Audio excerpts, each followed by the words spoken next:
क्या आपके साथ कभी हुआ है कि एग्ज़ाम में सब कुछ याद किया, long question answers, short question answer, ऐसे लेटर, लेसन की समरी, लेकिन एग्ज़ाम टाइम में याद नहीं आया, लिखते हुए बिल्कुल कंफ्यूज हो गए और सिवाय दोस्तों की नोटबुक में झांकने के अलावा कोई रास्ता नहीं बचा।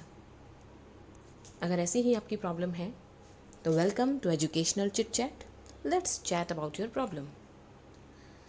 ये अक्सर बहुत से लोगों के साथ होता है। 90% लोगों के साथ होता है जो स्टेज पर जाते हैं एक स्पीच देने के लिए और उनके अंदर ये डर रहता है कि कहीं वो स्पीच के पॉइंट्स ना भूल जाएं। और बोलते बोलते अक्सर होता भी है कि 1 पॉइंट, 2 पॉइंट, 3 पॉइंट बोलने के बाद बाकी आगे का भूल गए, सीक्वेंस याद नहीं आ रही। आंसर लिखते हुए कुछ सीक्वेंस फॉर्म में लिखना है तो 1, 2 या 3 पॉइंट लिख के बाद की सीक्वेंस भूल गए।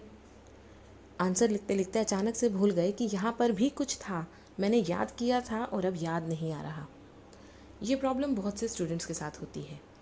ये प्रॉब्लम अक्सर देखने में आती है और बच्चे एग्ज़ाम में इसी की वजह से कम मार्क्स लेके आते हैं। इसका एक सॉल्यूशन है और वो सॉल्यूशन है मेमोरी पैलेसेस। मेमोरी पैलेसेस को मेथड ऑफ लोकाई और माइंड पैलेसेस भी कहा जाता है। इसमें आप अपने माइंड में एक जगह, कोई लोकेशन याद रखते हैं और ऐसी लोकेशन के बारे में सोचते हैं जिससे आप फेमिलियर हैं, जिसके एक एक पॉइंट को आप जानते हैं, एक एक स्टेप को आप जानते हैं। जैसे आपका अपना घर, आप आंखें बंद करके भी बता सकते हैं कि आपके राइट में क्या रखा है और आपके लेफ़्ट में क्या रखा है। तो इसी तरह से मेमोरी पैलेसेस, माइंड पैलेसेस या method of loci, loci means location या मेथड ऑफ लोकेशन, एक ऐसा ही सॉल्यूशन है। ये याद करने की, लर्न करने की एक टेक्निक है, एक मेथड है जिससे आप ना तो अपनी सीक्वेंस भूलते हैं और ना ही आप अपना आंसर भूलते हैं। बहुत से रिकॉर्ड होल्डर्स हैं जिन्होंने ये मेथड अपनाया और कई नेशनल और इंटरनेशनल अवार्ड हासिल किए, जिनमें एक नाम है मिसेस अदिति सिंघल, जो एक ऑथर हैं, बहुत सारी बुक्स लिखी हैं, इंटरनेशनल मेमोरी ट्रेनर हैं, गिनीज़ वर्ल्ड रिकॉर्ड होल्डर हैं। दूसरा नाम है डॉक्टर हिम्मत भारद्वाज, जो मेमोरी ट्रेनर हैं और जिन्होंने कई नेशनल और इंटरनेशनल अवार्ड अपने नाम किए हैं। एक होती है परमानेंट मेमोरी, एक होती है टेम्पररी मेमोरी, और इन दोनों को मिला के बनती है long term memory. Permanent memory क्या है? परमानेंट मेमोरी है जिसमें आपने बहुत बार एक ही चीज़ को रिपीट किया है और वो आपकी मेमोरी का एक परमानेंट हिस्सा बन चुका, परमानेंटली स्टोर हो चुका। जैसे पेन पकड़ना, पेंसिल पकड़ना, ये बचपन से आप सीख रहे हैं, रोज़ आप पेन से काम करते हैं। आप एग्ज़ाम के टाइम में ये तो रिकॉल करते हैं कि आंसर में यहाँ तक लिख दिया, अब इसके बाद का पॉइंट क्या था, लेकिन आप कभी ये रिकॉल नहीं करते कि पेन कैसे पकड़ा जाता है। नहीं करते ना, क्योंकि वो आपकी परमानेंट मेमोरी का हिस्सा बन चुका। अब है टेम्पररी मेमोरी। टेम्पररी मेमोरी क्या है? टेम्पररी मेमोरी है कि आप कुछ समय के लिए कुछ फैक्ट्स याद करते हैं, कुछ समय के लिए कोई स्किल सीखते हैं। जैसे आपने कुछ समय के लिए, मान लीजिए एक व्यक्ति 2 या 3 दिन के लिए कंप्यूटर सेंटर गया, उसने थोड़ा बहुत उसे चलाना स्टार्ट करना सीखा और उसके बाद 1 साल बाद वो फिर चलाता है उस कंप्यूटर को। शायद उसे स्टार्ट करना याद रहेगा, लेकिन क्या उसने जो 2-3 दिन में सीखा था सब कुछ याद आ जाएगा? नहीं। क्यों? क्योंकि उसने उस स्किल को रिपीटेटिवली ट्राई नहीं किया। अगर वो उसे ट्राई करता रहता तो वो उसे याद होता, वो उसकी परमानेंट मेमोरी में शामिल हो चुका होता। इसी तरह से जो मेथड ऑफ लोकाई या मेमोरी पैलेसेस है, वो हेल्प करता है हमें एक लॉन्ग टर्म मेमोरी देने में, जिसमें हमें काफ़ी सारे आंसर्स जो हम याद करना चाहें वो हमें काफ़ी लंबे समय तक याद रहता है बिना उनकी सीक्वेंस भूले। तो अब देखिए मेमोरी पैलेसेस में करना क्या है। ये एक मेथड है जिसमें आप इस टेक्निक के सहारे, इसके दिए हुए पॉइंट्स के सहारे, एक स्टेप है उसको फॉलो करके किस तरह से आप याद करते हैं। पहली स्टेप होती है कि आपको माइंड में एक मैप, एक जगह डिसाइड करनी है कि आप किस जगह के अकॉर्डिंग लर्न करेंगे, जो आपको सबसे अच्छी तरह याद हो। आपके स्कूल का प्रेमिसेस, आपका घर या आपका बेडरूम, कुछ भी ऐसी जगह जहाँ आप आंख बंद करके बता सकें कि ये चीज़ यहाँ है, ये चीज़ यहाँ है, सारी चीज़ों की लोकेशन आपको याद हो। एक ऐसी जगह चूज़ करनी है। मान लीजिए हम चूज़ करते हैं एक घर जो हमें अच्छे से याद है। आप अपने अपने घर के बारे में सोच सकते हैं। दूसरे स्टेप में आपको करना है कुछ उस घर की परमानेंट चीज़ों को ऑब्ज़र्व करना है। जैसे जो घर का मैप आपके सामने है उसमें देखिए मेन डोर एक परमानेंट आइटम है। उसके बाद है डाइनिंग टेबल। ये ऐसी चीज़ें हैं जो रोज़ नहीं हिलाई जाती, रोज़ नहीं सरकाई जाती, उसका स्थान नहीं बदला जाता। तीसरा है kitchen, fourth fridge, fifth wardrobe, sixth bed, seventh window, eighth TV screen, ninth sofa set and tenth garden. अब हमने 10 अलग अलग जगह जो परमानेंट हैं उन्हें अपने माइंड में फ़िक्स कर लिया कि हमें आगे इसी से ही अपनी मेमोरी टेक्निक को इसी पाथ पर चल के याद करना है।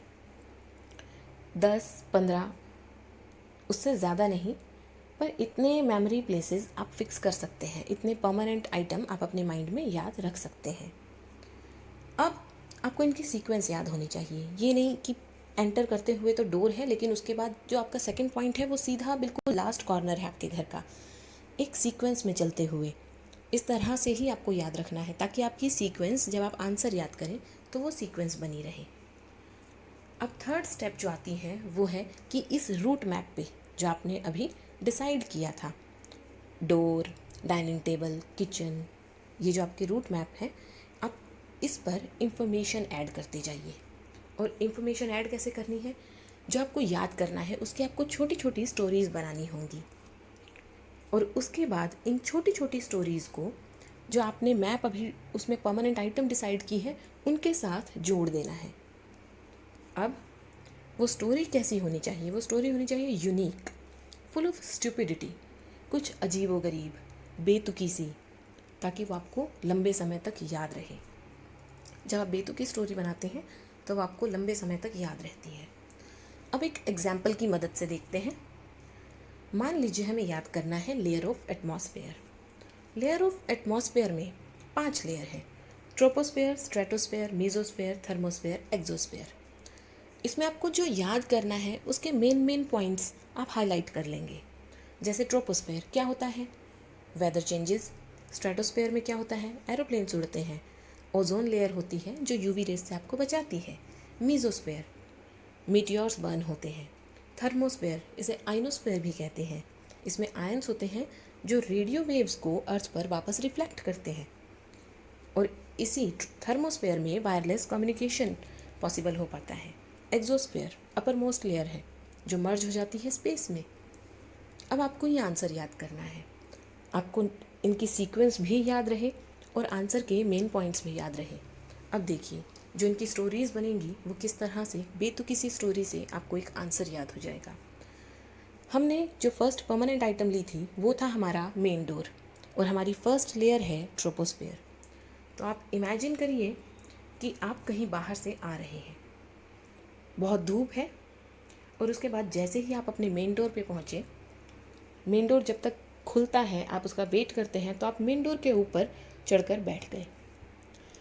अंदर एसी चल रहा है और उसकी वजह से मेन डोर के ऊपर का पोर्शन भी थोड़ा थोड़ा ठंडा हो रहा है, जहाँ आपको बड़ा रिलीफ मिला उस गर्मी से जो आप अभी मार्केट से आते हुए झेल रहे थे। तो क्या हुआ, मेन डोर का टॉप यानी ट्रोपोस्फेयर, और बाहर बहुत गर्मी थी, सनी डे था, और टॉप पे जब आप बैठे तो आपको वहाँ ठंडक मिलने लगी, मतलब वेदर चेंज हुआ आपका। तो क्या है? Troposphere, changes in weather. अब हम सेकंड देखेंगे। हमारा जो सेकंड परमानेंट आइटम था वो था डाइनिंग टेबल और सेकंड लेयर थी स्ट्रेटोस्फेयर। अब इसकी भी स्टोरी बनानी है। मान लीजिए आप डाइनिंग टेबल पे बैठे हैं और आपने स्टार्ट किया एक केक खाना जो एरोप्लेन शेप का है, और उसके न्यूट्रिएंट्स अचानक से ऑटोमेटिकली आपके डाइनिंग टेबल के आसपास एक ओजोन लेयर क्रिएट कर देते हैं। आंख बंद करके पूरी स्टोरी इमेजिन करते जाइए, आपको पूरा आंसर याद हो जाएगा। सेकेंड लेयर थी stratosphere, dining table permanent item था। अब देखिए डाइनिंग टेबल पे आपने क्या किया, स्टार्ट किया स्ट्रेटोस्फेयर, क्या, एरोप्लेन शेप्ड केक, मतलब स्ट्रेटोस्फेयर में एरोप्लेन उड़ते हैं। और उसके बाद क्या हुआ, एरोप्लेन के न्यूट्रिएंट से ओजोन लेयर बन गई आपके डाइनिंग टेबल के अराउंड। तो आपको स्ट्रेटोस्फेयर के भी मेन हाइलाइटेड पॉइंट्स याद हो गए होंगे। अब हमारा थर्ड परमानेंट आइटम है किचन, और हमारी थर्ड लेयर है मीजोस्फेयर। अब जैसे ही आपने एक मैसी किचन में, एक अस्त व्यस्त बिखरे से किचन में एंट्री की, आप अचानक से आपने देखा कि वहाँ पर मीटियोर्स आ रहे हैं और वो अपने आप जल रहे हैं, और डर के मारे आपके हाथ पैर ठंडे हो गए हैं। तो देखिए third layer messy kitchen, messy से हो गया मीजोस्फेयर, आपको डर के मारे आपके हाथ पैर ठंडे हो गए, ठंड लगने लगी मतलब, तो मीजोस्फेयर होती है कोल्डेस्ट लेयर। और उसमें हो क्या रहा था किचन में, अचानक से मीटियोर्स आकर जल रहे थे। तो मीटियोर्स जो होते हैं वो मैक्सिमम मीजोस्फेयर में अपने आप ही बर्न अप हो जाते हैं। हमारी नेक्स्ट परमानेंट आइटम थी फ्रिज, और फोर्थ लेयर है थर्मोस्फेयर। अब हम देखते हैं कि जैसे ही हमने फ्रिज खोला, फ्रिज से हीट आनी शुरू हो गई। जो अक्सर ठंडी जगह है, जो ठंडा रहता है, वहाँ से हीट आनी शुरू हो गई। हमने परेशान होकर एकदम उसे देखते रहे, और अपने आप को रिलैक्स करने के लिए हमने रेडियो ऑन कर लिया। और रेडियो ऑन होते ही रेडियो के जो आयरन पार्ट्स थे वो जाकर चिपक गए एक वायरलेस फ़ोन से। तो अब आप इसमें देखेंगे कि जो हमारा फोर्थ परमानेंट आइटम है फ्रिज, आप फ्रिज को याद करेंगे माइंड में तो आपको अपने आप याद आने लगेगा फ्रिज से हीट निकलनी शुरू हुई थी, मतलब थर्मोस्फेयर। और उसके बाद आपने रिलैक्स करने के लिए रेडियो रखा, ऑन किया, मीन्स रेडियो वेव्स जो अर्थ पर रिफ्लेक्ट बैक हो रही है। और आयन पार्ट्स मतलब आयनोस्फेयर, और जो आयन पार्ट्स थे वो वायरलेस फ़ोन से जाके चिपक गए, मतलब वायरलेस कम्युनिकेशन। और आपको थर्मोस्फेयर में होने वाले फिनोमेना याद आने लगेंगे। हमारा फिफ्थ परमानेंट आइटम है अलमीरा, और फिफ्थ लेयर ऑफ एटमॉस्फेयर है एग्जोस्फेयर। अब अलमीरा और एग्जोस्फेयर से एक स्टोरी बनाते हैं। आप अलमीरा में कुछ ढूंढने के लिए गए, अचानक से अलमीरा बाहर बंद हो गई और आप अलमीरा के अंदर स्टक हो गए। आप वहाँ देखते हैं कि कुछ हाइड्रोजन और हीलियम के एटम्स उड़ रहे हैं, और जैसे ही आपने हाइड्रोजन के एटम को टच किया आप स्पेस में मर्ज होना शुरू हो गए। तो जैसे ही आपको अलमीरा याद आएगी, आपको याद आएगा आप वहाँ से एग्ज़िट नहीं कर पाए। एग्ज़िट मीन्स एग्जोस्फेयर, वहाँ पर अंदर हीलियम और हाइड्रोजन के एटम्स थे जो इधर उधर उड़ रहे थे, और आपने जैसे ही हाथ लगाया आप स्पेस में मर्ज हुए, जिससे आपको याद आएगा कि exosphere is made up of helium and hydrogen, और एग्जोस्फेयर ही वो लेयर है जो स्पेस में मर्ज होती है। आप मेमोरी पैलेसेस से या इस मैप से आंसर को स्टोरीज़ के थ्रू याद रखते हैं। जैसे ही आपको पहला परमानेंट आइटम मेन डोर याद आएगा, आपको उसकी पूरी स्टोरी याद आएगी कि कैसे डोर के टॉप पे बैठे थे, कैसे वहाँ पर आपको अंदर ठंडक लगने लगी थी, अंदर एसी चल रहा था और आपको ठंडक लगने लगी। तो ट्रोपोस्फेयर और changes in weather. Second point आपको याद आएगा, second permanent item dining table, जहाँ एरोप्लेन शेप्ड केक था। हो सकता है आपको शुरुआत में ये पॉइंट्स याद करते करते जो आपको परमानेंट आइटम याद आती हैं उनसे पूरी तरह स्टोरी याद ना आए, क्योंकि अगर आप अभी वीडियो देख के इसी के परमानेंट आइटम के थ्रू चलेंगे तो भी आपको वो आइटम्स याद आने में थोड़ा वक्त लगेगा।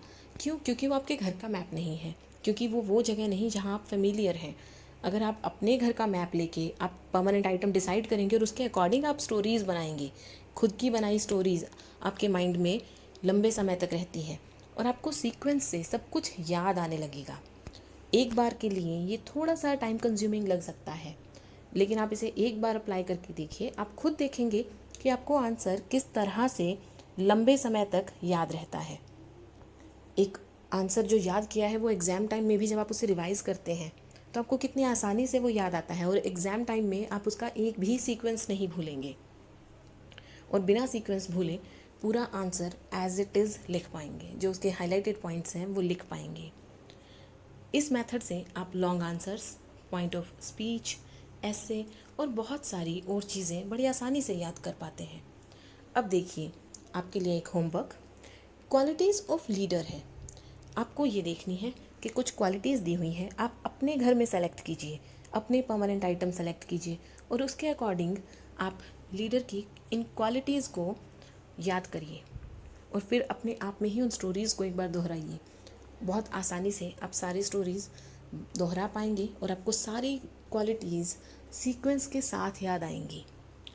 स्टोरी बनाने के लिए आपको कुछ हिंट दिए हुए हैं, जैसे ऑनेस्ट से आप नेस्ट साथ में जोड़ के, कि ऑनेस्ट की जगह आपने नेस्ट ले लिया। जैसे यहाँ पर अभी वीडियो में जो आपने देखा, परमानेंट आइटम डोर था कि डोर पे नेस्ट बना हुआ है। तो इस तरह से आप इन सारे पॉइंट्स को की हेल्प लेके स्टोरीज़ तैयार कर सकते हैं और बाद में आप देखेंगे आपको बड़ी आसानी से ये सारे पॉइंट्स याद आएंगे। प्रैक्टिस करने से एक दो बार में ही आप इस मेथड में एक्सपर्टीज़ हासिल कर लेंगे।